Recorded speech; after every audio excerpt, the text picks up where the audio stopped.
Okay, thank you. This is a joint work with Charles Carvan, which is from Serpico team in the research center INRIA in Rennes. So it's about colocalization of proteins. It's an applied problem. So we observe two images from the same cell by microscopy at the same time. And inside the cell, we see some white spots, which are proteins. So we have two types of proteins. Here, the longin proteins, and on the right, RAB11GT-PASE proteins. And the question is whether these proteins are more or less at the same location, which is called colocalization in biology. And if it is so, there is some interpretation from biological point of view. So to answer this problem, in practice, people do some pre-processing to get binary images. So first way to do that, just a segmentation. So we have the two images here in green and in red. And when you superpose them, you get this. And you can see some yellow spot appearing, which means that some of the red spot and the green spot were at the same location, more or less. Here is another way of pre-process the image. This is a Gaussian weight thresholding. And again, if you superpose them, you get some yellow spot appearing. So whatever the way you pre-process the image, you can see that from a mathematical point of view as two binary images. So the first image, the green one, is the realization of a random set, so the union of the green spots that I will denote by gamma 1 in the domain omega, so omega is the cell. And the second image is the same but for the red color. And the question is if there is some dependencies between the two random set gamma 1 and gamma 2. And if there is some dependency, we'd like to quantify and model it. So I will present first a testing procedure, simple one, a model for colocalization, and I will talk about inference in this model. Okay, so first the testing procedure. So if you take a generic point in RD, and you denote by P1 the probability that this point belongs to gamma 1, P2 probability that this point belongs to gamma 2, and P12 the probability that this point belongs to gamma 1 and gamma 2. Then of course, if gamma 1 and gamma 2 are independent, P12 equals to P1 times P2. So if you want to measure the departure from independence, an easy way to do that is to estimate this quantity and to compute the difference. So here, hat P1 is just the mean number of pixels in gamma 1, hat P2 is the mean number of pixels in gamma 2, and hat P12 is the mean number of pixels in both gamma 1 and gamma 2. All right, so now we will do a testing procedure based on this quantity. So to do that, we need to have the distribution of this quantity.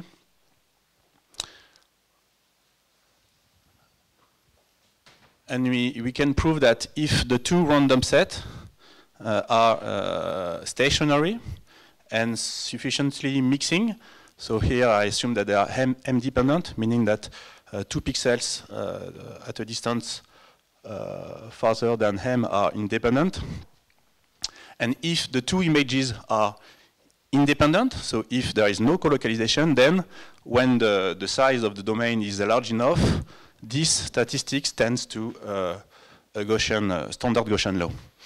So the normalization here is the equivalent of the variance of the statistics, and it involves the empirical covariance function of gamma 1 and gamma 2 in omega. So based on this result, we can produce an easy test where the p-value is here. 2 times 1 minus phi of absolute value of t, where phi is the cumulative distribution function of the standard normal distribution. Okay, so this is a simple test, easy to compute in practice, and I show you some simulations. So in my simulation, I will work with some synthesized images where gamma 1 and gamma 2 are union of random balls. So here is an example. So 3 realization where the red spot and the green spot are produced by a Boolean model. So the two colors are independent, and each color is a Boolean model, which means that the centers are distributed according to Poisson distribution, and the radii are independent and identically distributed. So over 100 realizations like this, the test rejected 4 of them at the level 5%, which is okay. Another simulation in the dependent case, so same situation, but now the two colors have some dependencies, and we can see some superposition, more than in the previous slide, in the 3 images here. So I will describe how I simulate this kind of realization later. It's actually it comes from the model I will present in the next section. And when I apply the testing procedure over 100 realizations like this, I reject all of them, which means that the test is able to detect colocalization in this situation.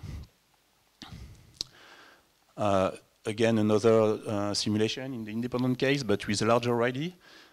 Here I reject 5 simulations. So this is in agreement with the level.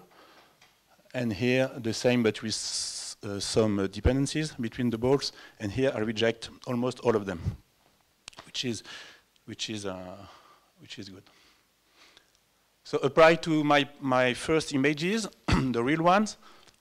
Depending on the pre-processing, I reject, in each case, the null hypothesis, meaning that there is colocalization for this pair of images. Okay, so now that we are able to test colocalization, we want to model it. And to do that, we will view each set, gamma 1 and gamma 2, as a union of random balls, like in my simulation. And we will model the superposition of the 2 images, so the union of the 2 colors. The reference model is the model where the 2 colors are independent. So it can be viewed as a 2-type. The types are the colors. 2 types Boolean model with equiprobable marks. So, and the radii follow some distribution on R min, R max for simplicity. So some notation before introducing the model. So this is the reference model without interaction. I will note by xi r I a ball with radius r. So center at xi with radius r and color I. And we view this ball as a marked point with 2 marks. So the point as the radius as the first mark and the color as the second mark. Xi is the collection of all marked points with color I, in such a way that the random set gamma I is the union over all these marked points of the associated balls, and X is the union of all points, whatever the color. So X contains all the information of the union of gamma 1 and gamma 2. And so here is the simulation of the reference process. It's the same, similar as in the beginning of my talk. And the model I will consider for colocalization is a Gibbs model. So it is defined through density with respect to the reference process on the domain omega with this density. So this density involves the number of green balls, and 1, the number of red balls, and 2, and 3 parameters, Z1 and Z2 rules the mean number of red balls and green balls. And the main part is the exponential here, which introduce some interaction in the process through the parameter theta. So if theta is positive, this model will be more likely to produce large superposition than in the reference model. And if theta equals 0, there is no interaction at all, and we are back to the reference model. So we are really interested here by theta, whether theta is positive or not. So theta is negative is possible, but we are not interested in. If theta is negative, it means that the color repulse each other. So we can simulate this model by Burdess metropolis esteem algorithm, and we get these kinds of simulations that I have already shown before. And now I am interested in the estimation problem. Okay, so the the problem is the following. We assume that the load of the radius is known, and we want to estimate the remaining parameters, Z1, Z2, and theta in this density, and mainly theta, actually.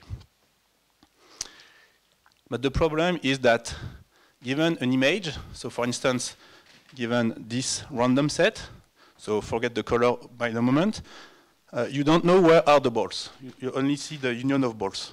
For instance, this set can be the union of these 4 balls, and one of them is completely inside the set, so you cannot observe it. Which means that likelihood estimation or pseudo-likelihood estimation are not feasible in this context. We must find another way to estimate the parameters. So I will introduce you an equilibrium equation, which is at the basis of our method. So it is based on the contrast function C, which depends on the 3 parameters and a function h, any function h. So C is S of h, a sum terms plus 2 integral terms. And the sum terms involves all balls of the random set, whatever the color. And we find h of these balls in the configuration without these balls. And we have an integral term that I don't want to detail. And the point is that if the parameters are the true parameters of the model, then the expectation of this contrast function is 0, whatever the test function h it shows. So this gives a good basis to test the parameters, and the method is called the Takacs-Fixel method. Here, if you give yourself capital K test function, you can compute the square of C for all these test function, and you minimize this contrast over all possible parameters. And so the minimal values is associated to the estimators of the parameters. Okay, so this is a method which is already used in other contexts, and we know that it works. We have some theory on that. It is consistent and asymptotically normal. But for our application, we still have a problem, because recall that this contrast function is given by this formula, where S of h is this sum. But this sum is over all balls of the random sets, and we do not observe these balls. So the idea is to find a test function h so that the sum here is computable, even if each element here is not computable, because we cannot observe it. So how many test functions do we need? At least 3. So this is the theory which tells that. At least 3, because there are 3 parameters to estimate. So we need to find 3 test functions such that the sum here is computable, even if we cannot observe the individual balls. Okay, so a first one here. So the function h1 acts on a ball with color I and a configuration x. And this function is only concerned with one color, I equals to 1, otherwise it is 0. And in x, it only concerns the random set gamma 1. So it's only about one color here. And what we do, what is this formula? It's easier to see it on a picture. It gives it returns the perimetric contribution of a new ball in the whole union of balls. So for instance, these balls here, its perimetric contribution is all the perimeter of the ball. If the ball is here, the perimetric contribution is only the arc here. If the ball is here, this is the 2 arc. And if the ball is inside, this is 0. Okay? So this is the function. And why does it work for us? When we consider the sum here, and you have a random set like this, so we look at the parametric contribution of all balls in the configuration without this ball. So if you take, for instance, this one, you remove it, and you look what is the parametric contribution of this ball. And this is exactly the boundary here. And if the ball is inside, you remove it, you add it, and the perimetric contribution is 0. So if you sum over all balls, you get exactly the perimeter of the random set. So even if you are not able to compute each edge for each ball, you know that the sum will be exactly the perimeter. So that solves our problem. We have found a test function so that the contrast function C is computable. So we need 2 more, and we can apply the same idea. H2, this is the same, but for the other color. So the first one was for gamma 1. Here, this is for gamma 2. And finally, the third one, we can apply the same idea for the union gamma 1, cup, gamma 2. And here we have the perimeter of the union. Okay, so now we can estimate the parameters in the model with this technique. And I show you some simulation. So here, so I only focus on theta, which is the main parameter of interest for us. Here theta was 0.2, and the estimation over 100 realization gives this histogram. So 0.2 is in the middle here. And this is another situation when theta is 0.05, which is here. And it's okay, it works. And finally, if I apply it to my real data, with this pre-processing, I obtain theta, which is 0.45, and in this case, this is 0.03. So a remark here, the value of theta depends on the pre-processing, because if you have large Rayleigh, you are most likely to have intersection, so the penalization you put with theta has not to be the same, depending on the size of the Rayleigh, which is a drawback of the model. So to conclude, if you want to, so we wanted to study colocalization in a cell, and first we have introduced a testing procedure between 2 binary images, which is easy and fast to implement, and does not depend too much on the image pre-processing. So this answers a question from the biologist. And we have also introduced a model for colocalization, which relies on geometric features, specifically the area of intersection between the 2 colors, that we can fit by the Takacs pixel method with a proper choice of test function, as I describe it. And this allows to compare the degree of colocalization between different pairs of images by comparing the value of theta if the Rayleigh are similar. Otherwise, theta has not the same interpretation. Okay, thank you very much.